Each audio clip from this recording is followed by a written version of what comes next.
Hi, it's Nick from Hobby Electronics, and in this video I'll be showing you how to get started with the Raspberry Pi camera module. This version of the camera module for the Raspberry Pi features a 5 megapixel sensor.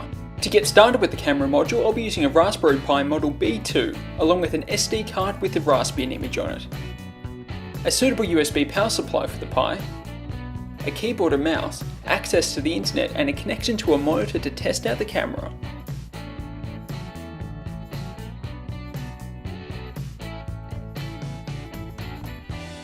The Raspberry Pi camera module can be connected to the Pi via the camera connector using the supplied ribbon cable, taking note of the direction of the blue cable backing.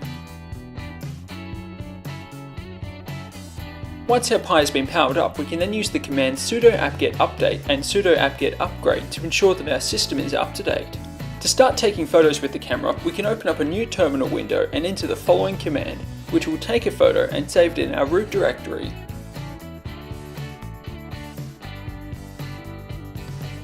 Alternatively, you can record a video clip using the camera module.